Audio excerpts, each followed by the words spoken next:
Welcome back, everyone, to another Hearts of Iron 4 mod spotlight. And this time, we're going to take a look at the Millennium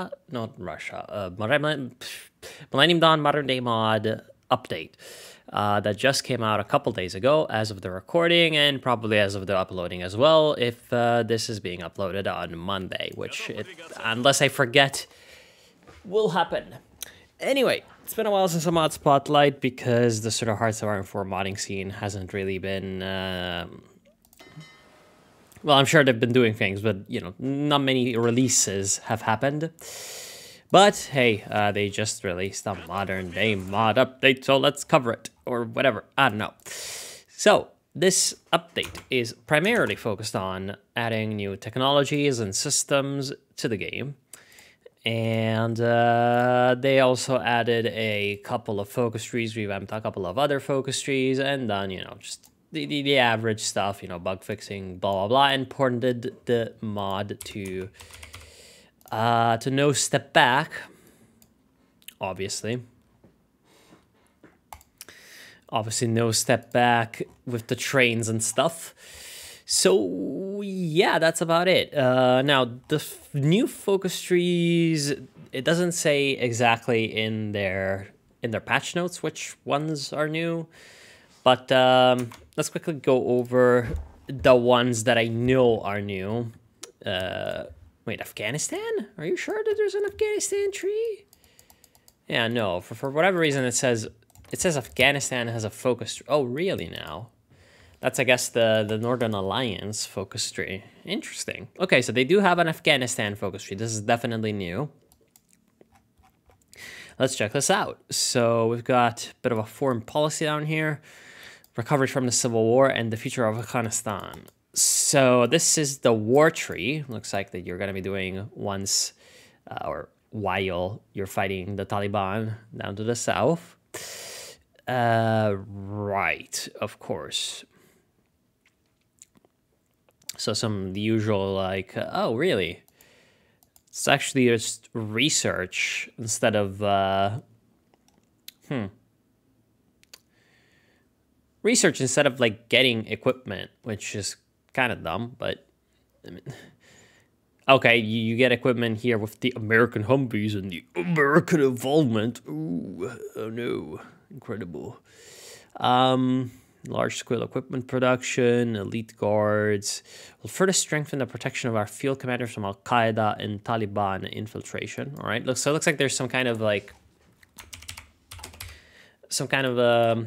Afghan Civil War mechanics. Let's check this out. Tag AFG, I'm guessing that is Afghanistan. All right. Are there any particular mechanics over here that I need to be aware of?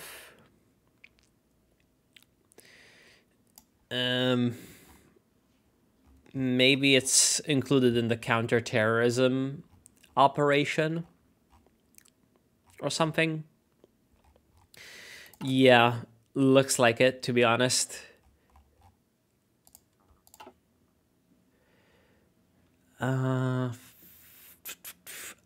Hizb Islami.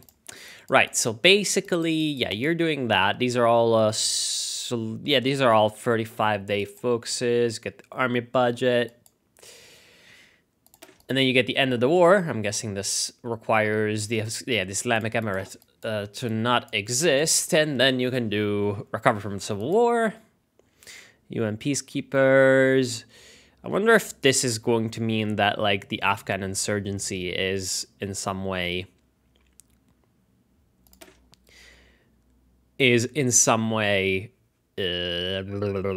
like represented.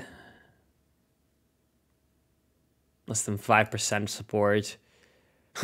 UN troop removal, more than 70% stability, and the Taliban insurgency has been eliminated. Okay, so it looks like there is the Taliban insurgency that's going to happen. Once that's done, actually, does it tell you here? No, it does not tell you anything here, but all right. And then you get the future of Afghanistan, which is the diplomatic stance. So, request Chinese protection, seek American protection, or seek UN recognition of neutrality. Focus on internal policies. All right, so you even have a little bit of political tree, so you can either do. This looks like they're just all the outlooks. So you've got nationalist, but it's monarchist really. So the Barakzai dynasty, you can reestablish, I guess, the kingdom of Afghanistan. Hezb-e-Islami coup, which looks like it's the Salafists again. So I guess just the emirate, except it's not the Taliban, it's the Islamic Party. Right, okay. Jamiat-e-Islami, so another Islamist party, but it's a non-aligned one. The Swiss political model. Apparently that's really overpowered. Interesting. Junbish-i-Milli government, which I think is... yeah, it's kind of like the... Yeah, it's... okay. Abdul Rashid Dostum, so the Uzbek warlord, primary warlord in Afghanistan after Massoud died. Looks like he is the emerging, of course, kind of more pro-Russian, more pro-Chinese, restored a secular republic. So a bit harkening back to the Democratic Republic of Afghanistan. Doesn't look like there's actually like a DRA restoration path, but I mean, perhaps you could do some... Perhaps you could do some... Wait, hold on. Are there Afghan parties? Yeah, like Hezb-e Demokratik e Kalk over here, and Hezb-e Kommunist over here. So it looks like you could do a little trolling and like get one of the commie parties, or Hezb-e Muttahid e Milli. You get kind of one of the commie parties to be the primary emerging, and then just get a bunch of emerging support and try to compete with the Junbish party, and then yeah, maybe you could even get a commie in power, and then the flag would be DRA, but I don't know, whatever. Or pro-Western independence, so of course, you know, secretly support the opium industry and enable the kleptocracy, so that's obviously Ashraf Ghani. Sorry for the cough. That is the Ashraf Ghani government, obviously, and yeah, looks like the recovery from the Civil War's economy. Oh, stick with opium. Oh, you could be an opium farmer. Yeah, this is okay. I always love it when there's opium. And then when you eliminate the Taliban insurgency, looks like you can do aggressive foreign policy.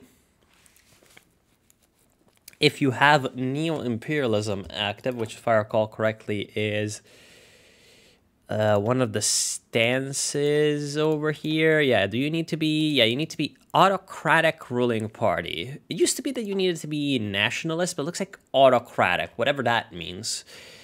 I'm not sure if, for example, reactionaries count as autocratic. What do you start off as? Your non-aligned outlook. So you're down here. You're the Jamiat-e-Islami. So you're moderate Islamist, and it looks like you're not, at least moderate Islamists are not autocratic. Whatever the fuck autocratic ruling party means. Don't ask me what it's supposed to be. Definitely all the nationalistics, I'm guessing. And probably some of these other parties around here. Aggressive foreign policy can claim Pakistani Pashtunistan. Okay. Take back our land. Does Pakistan actually even have, like, guarantee? Oh, they're guaranteed by China. That seems like a pretty bad idea to try, even. Develop our armored units. Okay, so that's just war with Pakistan, which, to be honest, sounds pretty fun. Or defensive foreign policy. All right, so that's Afghanistan. Pretty cool focus tree, kind of self-contained, does its own thing. Botswana is a new one as well, but like it's not that interesting. Don't even ask me why they made a Botswana focus tree. Botswana is a pretty interesting country in real life, but to be completely honest, it's not one that, you know, is really a major player in the world, so don't ask me. Yeah, I mean, not exactly the first thing I think about when I think like, oh great, this country's surely gonna change the course of modern political history or whatever. I don't know. Gaborone. Everybody loves the name of the capital, Gaborone. It's an African Union member. It's got a bunch of, if you want to learn about Botswana, I'm sure this is pretty good. Yeah, Botswana's kind of interesting in that it is a pretty successful economy. It's got its own issues, HIV, blah, blah, blah, Zimbabwean refugees, you know, Kalahari desertification, etc. The focus tree is basically just improve your country and then like do things pretty much. Yeah, I don't know. Don't ask me. Don't ask me. You can even do Ancestral Brothers, which gains a core on Nabiba Kalahari, which is in Namibia. So you can even do a war with Namibia if you are so inclined. Okay, so going back to the sort of list of stuff. Now they say Brazil's a focus tree, and in theory this... sorry for the phone notification noises. I know some people don't like that. They say this this update is called like Brazilian Dawn or something. Yeah, Brazilian Dawn. Don't ask me why. Don't ask me why it's called Brazilian Dawn. The Brazil focus tree already existed for a while, although integrate UNASUL, aligned to the EU. Looks like there's more Mercosur things, expand to all of Latin America. Yeah, it looks like they expanded the Mercosur, which is good. Lula, Ignacio Lula da Silva. Sera, global diplomacy. Yeah, I don't know. Oh yeah, there's like, there's more stuff here. Hey, there's even Bolsonaro. I think Bolsonaro was around earlier. Yeah, there's Bolsonarismo. Fucking just a bunch of stuff. All right, looks like Brazil is massively expanded, so that's good for them. China was already around. Canada was already around. Denmark, I think, was already around. Let me show Denmark. I think was already, like, it's got a like social democrat thing, right? Yeah, this was already around. None of those other countries look new, except maybe Greece. Did I ever show the Greek focus tree? There's also a Finland focus tree. Is that one new? Might not be. Political. No. This one was already a thing. I remember. Maybe Greece was in the last update, but maybe I just never made a video on the last update. But yeah, this is definitely old. Right, had to kick it and stuff.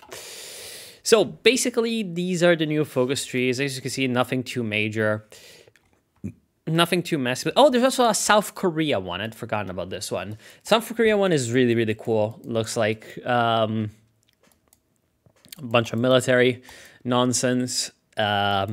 And here's the political side. Here's the diplomacy side. The diplomacy branches in particular are really, really interesting. Now, when it comes to the state of the republic, you can either go various kinds of left. You can go various kinds of reform in the middle, which you might make a two-party system. All right.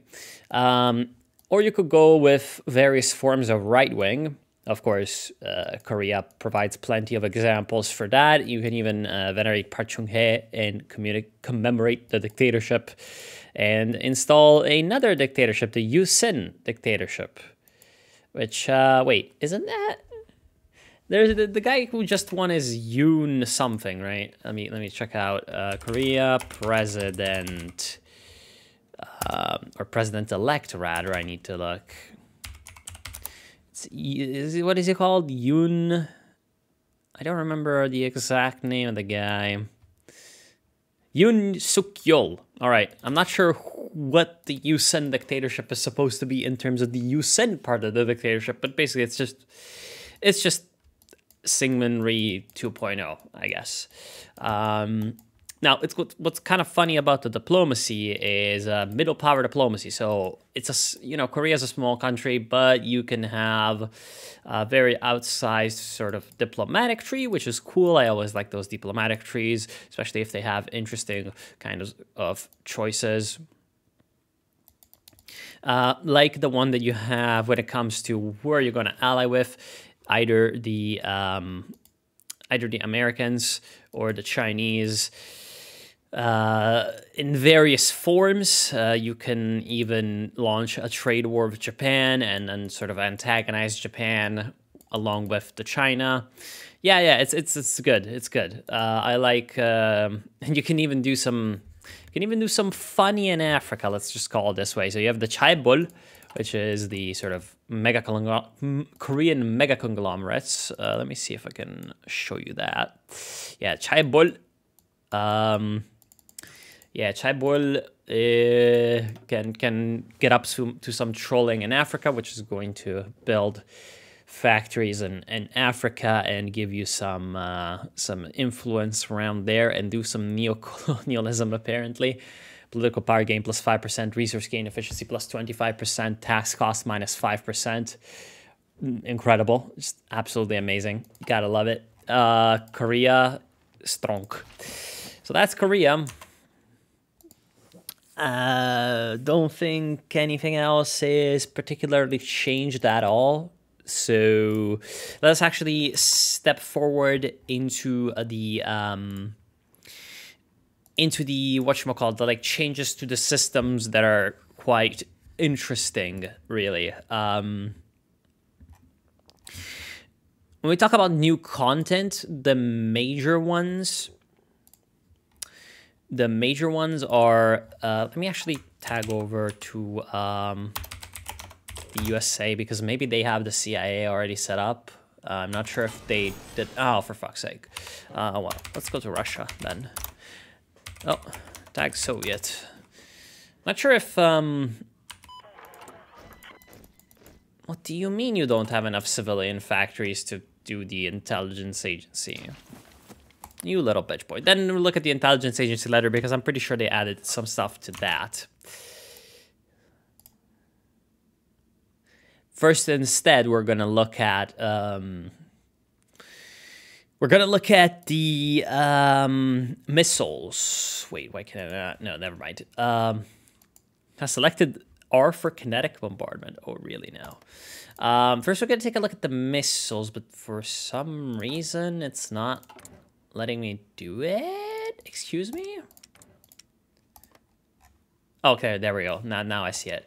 We're gonna look at the missile system, which is the big thing. There, as you can see, there's a very conspicuous new missile tab in your sort of control bar, and we're gonna go through it left to right, as is our custom.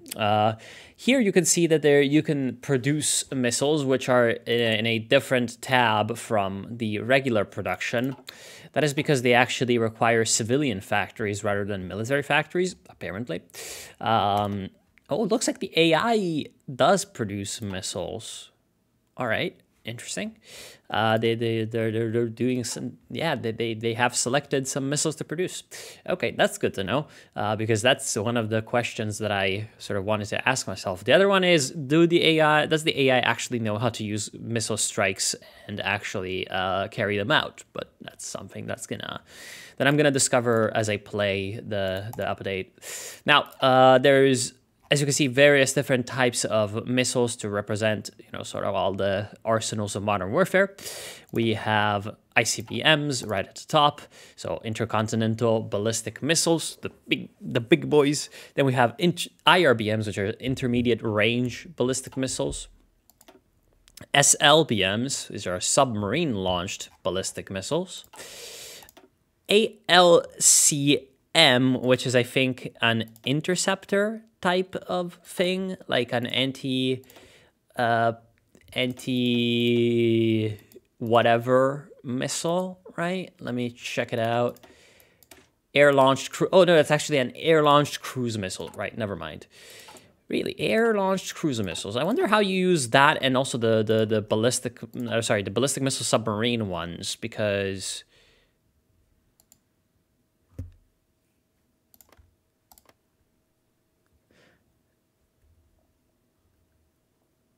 has selected ICBM, has selected SLBM, SLCM, a selected warhead. Huh, and there's even the aircraft one. I really am intrigued because this one is pretty obvious. So basically the way it works is, if I wanted to launch a missile, and I'll finish the rundown of all the different kinds you have later. Let's say I wanted to flatten a bit of Grozny, right? Which, you know, the Russian urge to flatten Grozny every once in a while. What I would do is I would go in the Missile Launch Control Center, and I would select, for example, a intermediate range ballistic missile. And I would select the warhead currently, since probably I don't have any research, which they should probably add, but whatever. Since I don't have any research, it's only high explosive and a small, relatively small warhead. I would go here, I would select these two things. I would input the amount of missiles I want to shoot, for example, 2 out of 176 in my inventory. And then I would go and I would find a province with a ballistic missile silo, or a TEL battery, transport elector launcher for IRBMs and cruise missiles. If I want to fire ICBMs, I of course need to fire them from the ballistic missile silos. So what I would do is I would look at where my batteries are. Oh, I've got some batteries like right nearby. So I can click on this icon and be like, hey, I'm gonna be shooting these kinds of missiles. You can even shoot them at yourself, apparently, which is groovy, to be honest. Can you even prioritize a type of target or not? Well, I'm gonna click the target as Grozny. Oh, you can prioritize a type of target. So let's say I wanted to, I would love for there to be a button where you could remove all kinds of. Unfortunately, you cannot prioritize hospitals, but you can prioritize, you know, civilian factories, military factories, network infrastructure, normal infrastructure, dockyards, airfields, radars, fucking SAM sites. These are anti-ballistic missile sites, you know, enemy ballistic missile launchers, fucking ballistic missile silos, nuclear reactors, biofuel refineries, fuel tanks, this thing, office buildings, which are new, as well as some of these other buildings are new. We'll check those out in a little bit. Ports, or naval bases, supply hubs, and railways. Yes. Why did I have to say all those things? Don't ask me. And what happens now is from Stavropol to Chechnya, or Chechnya, and what happens is we wait 1 week. In the meantime, the Chechenos are being annoying. Yeah, I don't care about actually winning it, of course. It's a salvo of 2. You wait 1 week, I believe.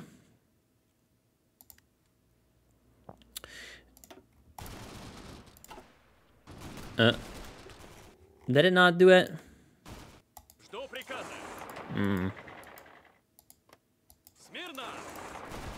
Kind of weird how it didn't do it. It's supposed to do it in 1 week. Sometimes it bugs out, I guess. Did you really not fire it? Well, it worked last time.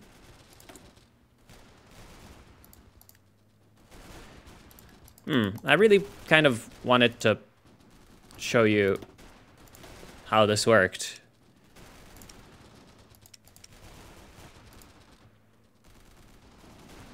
You can abort the fire, of course, but yeah, why are you not firing? You should be firing right there. You're kind of being stupid. Yeah, the game sometimes is kind of stupid about it.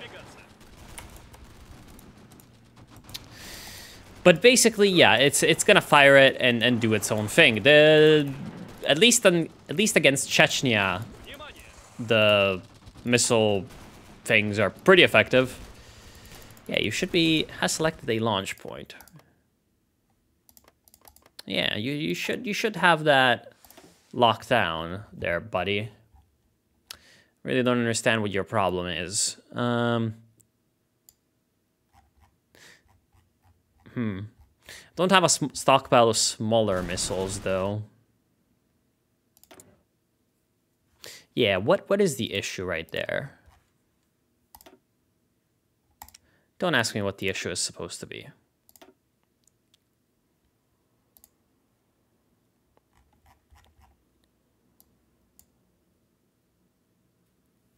What even are these things? R-29M skiff. I think these are submarine launched.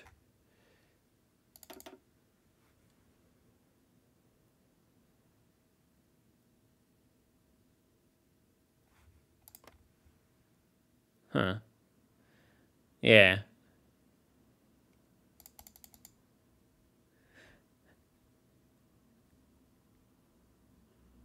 Nearby SLBM launchers. Yeah, they're in the C zone. Oh, okay, I see what's going on. So in the nearby C zone, you're supposed to have the submarines. Okay, all right. I see. Then this all makes sense. Anyway, it's gonna do its thing, and then they're pretty effective. So yeah, that's about it. Now, the missiles are not just used to attack and blow up other things, but actually let's finish the rundown first. So you have air-launched cruise missiles, which I suppose the way you do it is you need to select the air-launched cruise missiles and have the correct type of airplane flying missions around. I know that later down the line you can research variants that can be launched from even like multi-role fighters, so they become pretty accessible, but I believe at the beginning you need strategic bombers. Ground-launched cruise missiles, of course. Ship-launched cruise missiles, I believe. And SCM, what launched cruise missiles? Ship-launched, air-launched, hypersonic cruise missile. Oh, okay, so like the slingshot. Okay, and the topaz. So, guessing these are going to be, 90% accuracy. Oh, Jesus. Intercept chance minus 25%. Oh, yeah, so they're more difficult to intercept. Damn. Brahmos 2. And the Kinjal and stuff. Yeah, these, all these epic missiles and shit. So, yeah, that's that. That's that for the cruise missiles, but you also have defensive type of ordnance, and that would be the, of course, SAMs, so anti-air missiles, ABM, so anti-ballistic missile weapons, OLVs, which are orbital launch vehicles, so Soyuz, Vostok, Proton-K, and these kinds of things, used to launch satellites into space, because yes, they added also satellites. You have other, you don't just have the missile system in here, you also have this new space sort of manager in here, which is kind of interesting. Not really what you expect out of Hearts of Iron, but yeah, you have, here you've got your navigation satellites, GLONASS, GNSS, you have your ComSat, so communication satellite, and you have your SpySat, so spy satellite, all of whom you have a bunch of different models of, and you even have your KillSat, of which we do not have any research right now, but that's an anti-satellite satellite, so that you shoot into other satellites to destroy them, and even rods for orbital bombardment, because why not? Sounds pretty epic. And these are not launched from the Missile Launch Control Center, of course. Oh, and by the way, yeah, let's actually, I'm going to show you the various types of ordnance that you can put on your missiles. Of course, you most of the time are going to be using, your high explosives, your clusters, your incendiaries. The interesting part about the warhead system is that different warheads will have different targets available to them. For example, incendiary does not do damage to trains, apparently. It can only damage buildings and like soft targets.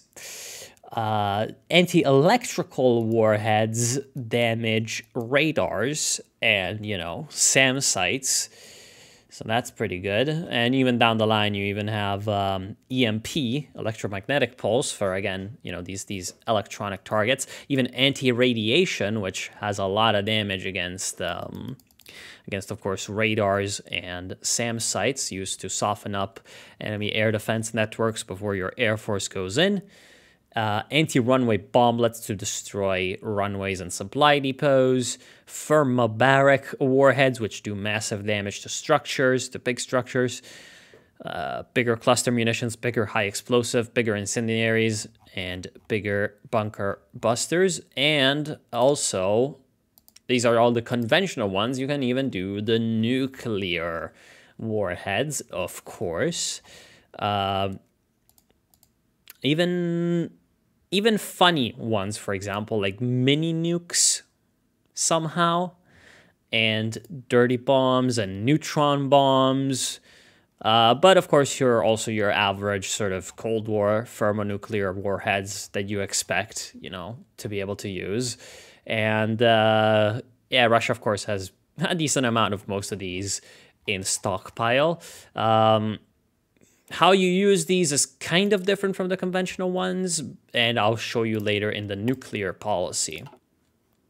So you might be asking yourself, what were for example, the SAMs for? Well, what you have is that you deploy these, right?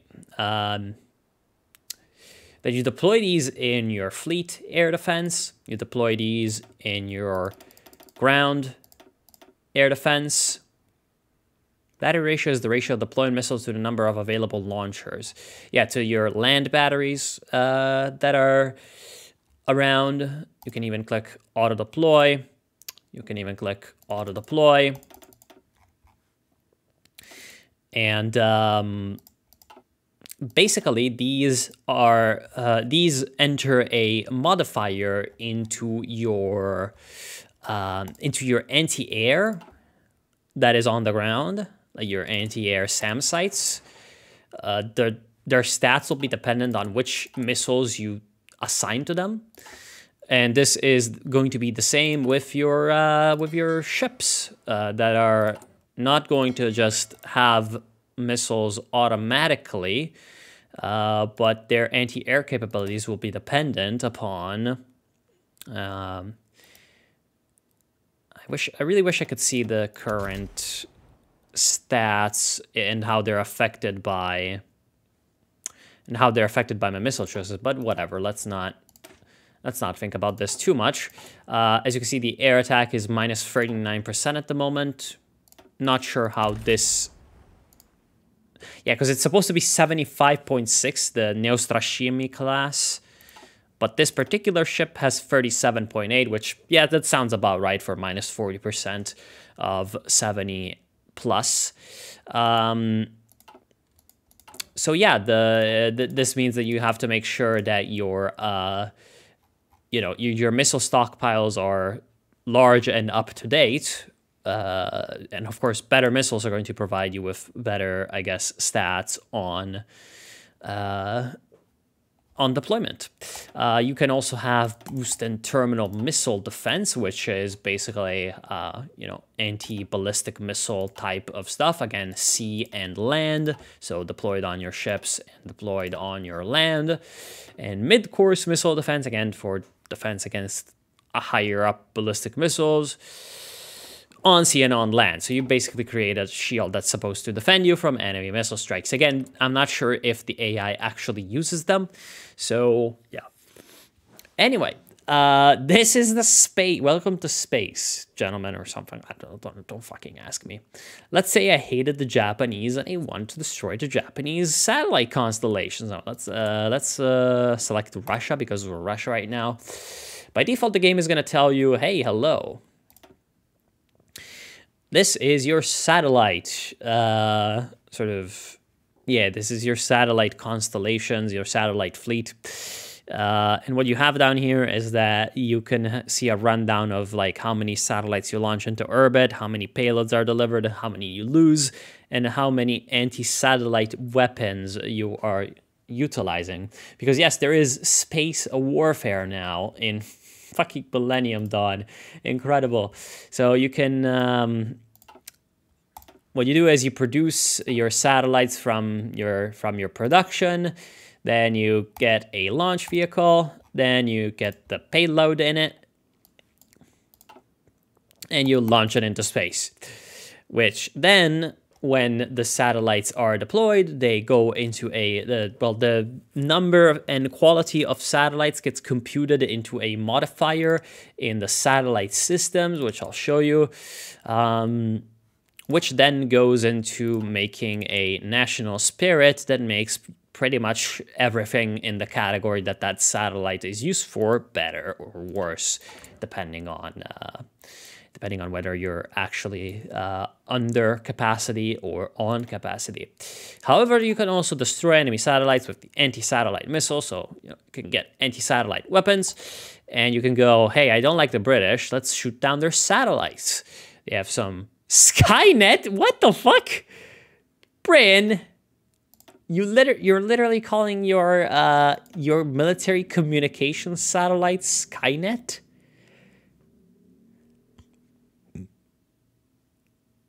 Okay.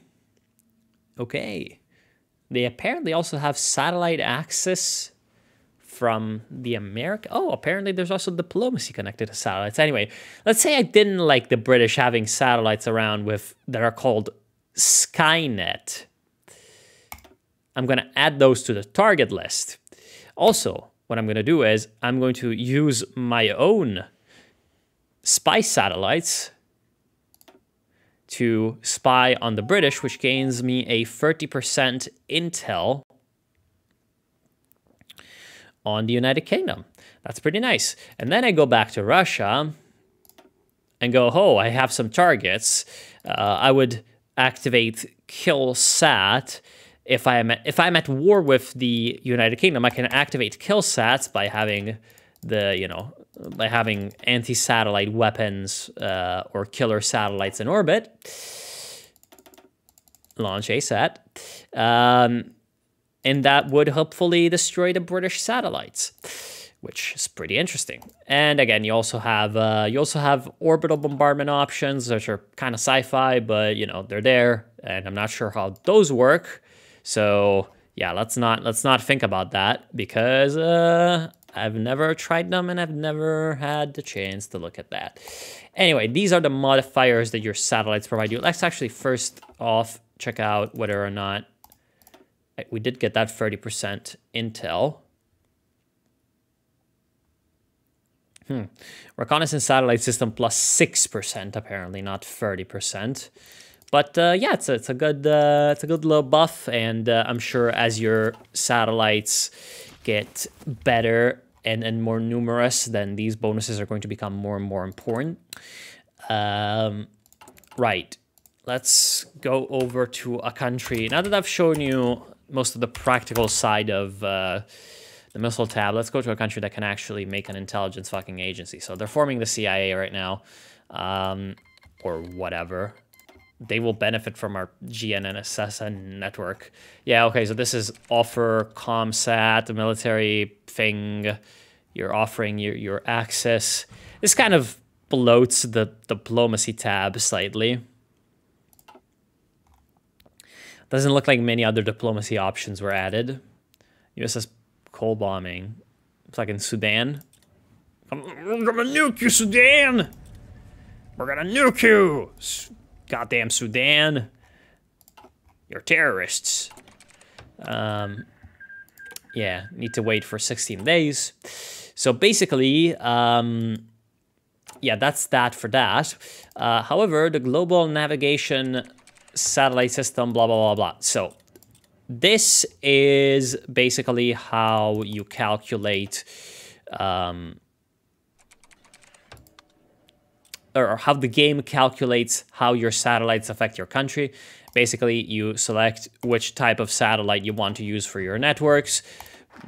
The farther down, the better they are, basically. The newer and better they are. There we go, CIA has been formed in 2000. And basically you have navigation satellite system. Not sure why there's two of them. Oh, I guess this is civilian navigation satellites, and these are military civilian navigation satellites. So military navigation satellites give you more division speed, air support mission efficiency, naval mission efficiency, strategic bombing, positioning, naval hit chance, blah, blah, blah. And you can see that here, global navigation satellite system, while civilian ones give you, you know, resource gain efficiency, blah, blah, blah, blah, blah. So it's just basically you upgrade everything, basically. Satellite communication system for both military and civilian, of course. Encryption, decryption, political power, and reconnaissance satellite, which is going to be about research, civilian intelligence, army intelligence, navy intelligence, air intelligence, root out resistance, and military reconnaissance, which is about planning, reconnaissance, convoy raiding, and convoy escort. And you can see up here a nice, easy rundown of how many satellites of one kind or another you have. As you can see, the United States has an incredible amount of satellites. Probably way more than their needs, actually.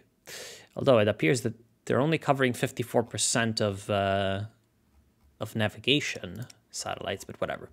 And then you even have nuclear shit. Now, how do nuke? Basically, nuke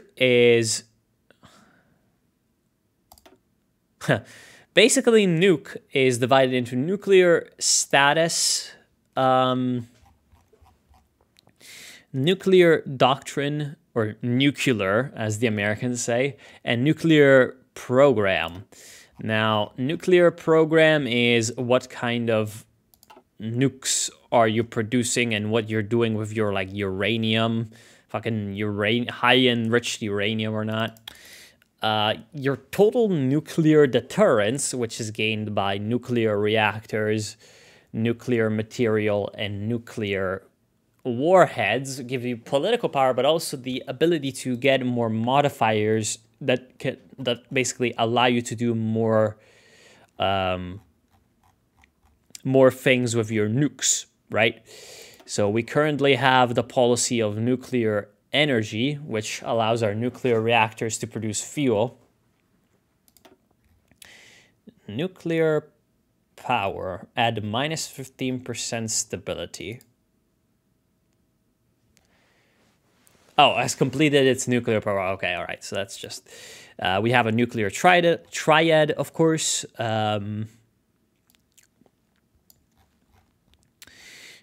Which means that all missiles can carry nukes, basically ship, aircraft, and... ship, aircraft, and intercontinental ballistic missile. You can also do nuclear weapons ban. So, you know, that is if you're not... if you don't have any nukes, you just click this and you're like, thank you for the 15% stability if you're not interested in nuclear weapons. You can ban nuclear tests, which this allows targeting of your own states with nukes, which is, yeah, pretty funny, because you can also allow tests, and that allows your controlled states to be targeted by your own nukes, which is hilarious if you think about it. Let me actually see if that can even be done. Really? Really? The United States doesn't have IRBMs? Anyway, let's get a peacekeeper or whatever. Oh, no, that was production. Sorry, that was production. That's a submarine missile. Let's get some peacekeepers. Let's get some nuclear warheads. Salvo 1. Fucking target North Dakota at the Canada border. Can you even... Oh, you can even launch it from here, of course. Launch from Montana. Will this actually nuke it and, like, show it on the map?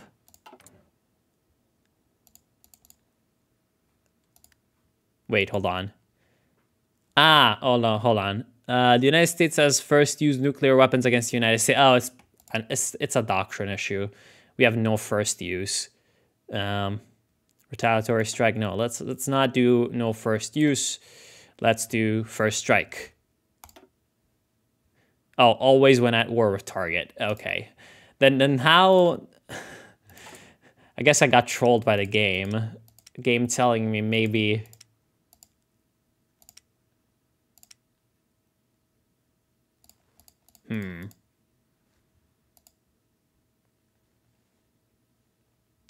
Salvos on alert will start when the alert conditions are met. Oh, okay. All right. The alert conditions depend on the nuclear doctrine of the country. Okay, so basically if someone gets into this North Dakota province, they're gonna get fucking nuked. All right, so that's how that works, basically. So as you saw, you have nuclear doctrine policy that basically dictates how you can use your nukes. Most countries will have probably first strike or no first use as the main ones. And basically, they're governed by different criteria. You can look at them yourself. I'm not going to sit here and fucking, make you look at all of them. But they're basically what you'd expect. There's even some funny things. Is there anything really... is there anything else that really needs to be explored? New internal faction events, new economic... Oh, yeah, right, economic. So they've kind of expanded the investment and economic system. And they've even expanded a little bit the factions. The factions used to have some, very... not... they used to be very, one-dimensional with, the opinion is good or great or shit.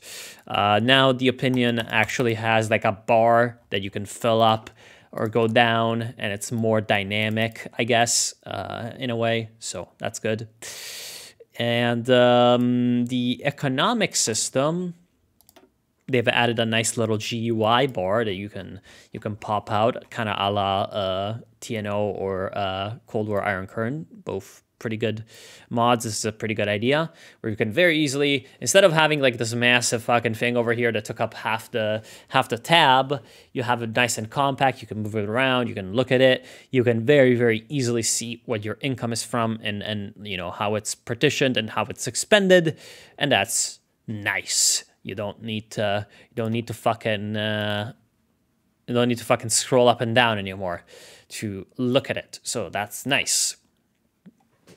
And even the investment thing is kind of different, I believe. You can do some more types of investment. You can fucking build SAM sites and intelligence stations. All right. I guess radars are now called intelligence stations. Anything else? Question mark. Right, the new buildings. We'll get to those. We'll get to reworked officers and officer corps. Oh, really now? Right. Okay. Oh, yeah, right, because land doctrines are different. Okay, I see what's going on.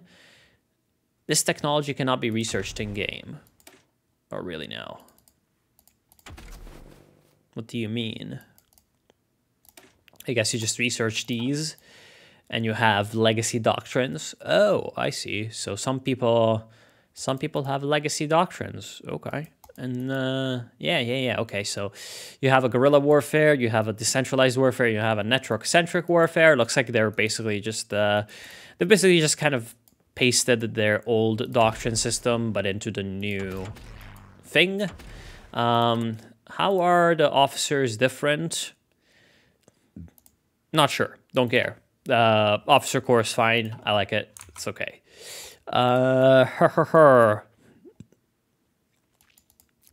Yes, there's new buildings. So if we look at, for example, our construction queue, of course, they ported it over to no step back. So there's railways and there's several types of infrastructure. There's the normal infrastructure and the railway and the supply hub. They've also added network infrastructure. So that's basically communications, wires, cables, fucking dishes, blah, blah, blah, blah, which increase local construction speed, apparently. Got your radars, that's always been around. And of course, since we have a missile system, you can build SAM sites that are the replacement for anti-air. And if you can actually man those SAM sites, then they do things. You have anti-ballistic missile base, which protect your country from enemy incoming ballistic missiles. So you can see that United States starts off with a couple, or at least is supposed to protect. Apparently, the United States does not have transporter erector launchers, so these mobile cruise and ballistic missile bases. But yeah, those are a thing. And of course, the ballistic missile silos. So you have your, your fucking doomsday machine in Montana, ready to destroy the world at any moment once a deranged and senile American president gives the order to nuke the Chinese when he actually wanted a cheeseburger. And yeah, of course, that's that. That's ballistic missile silos. But they've also added a new type of industry building. Now, nuclear reactors now work slightly different. As you saw, they work with the nuclear system, so that's something they do. Biofuel refineries still exist. They always existed, but they've added office sectors, which I guess are from kind of copied. Yeah, kind of copied from Cold War Iron Current. Really? Bermuda's still British? Damn, America, you're weak. Should have taken that. No, but yes, kind of copied from Cold War Iron Current, which also has office buildings along with civilian and military industries, which I guess kind of represents how in the modern economy, when it comes to actual physical infrastructure, you don't just have light industry and heavy industry. You also have, of course, services, which are these office sectors. And these basically, their only purpose is to provide you with GDP. They're much better at providing you with GDP than civilian or military industry. But, of course, civilian industry can also allow you to construct more buildings, and military industry allows you to construct units or equipment. So, not sure how these are going to be useful or not, but that's about it. I might have missed something extremely important, but to be completely honest, let's actually check out the... Let's actually check out cyber warfare. I'm pretty sure there was supposed to be like a lot of cyber shit that was added, but to be completely honest, can't really be bothered. Oh, maybe if I go into the 2017, is it? Scenario, maybe their countries already have agencies set up, maybe, question mark, with upgrades, so I can see this shit in action. Are we sure about this? I'm not, but let's try. I'm Barack Obama. I'm not sure if I have a CAA or not. Let me go check in Millennium Dawn 2017 scenario. Nope. All right. Well, that's going to be that. So yeah, this is the update. I like it. It's a lot of stuff, a lot of shit to nerd about. Not sure if the AI is ever going to use it, but whenever I play Millennium Dawn, I certainly will. So yeah, it's pretty cool. See you then.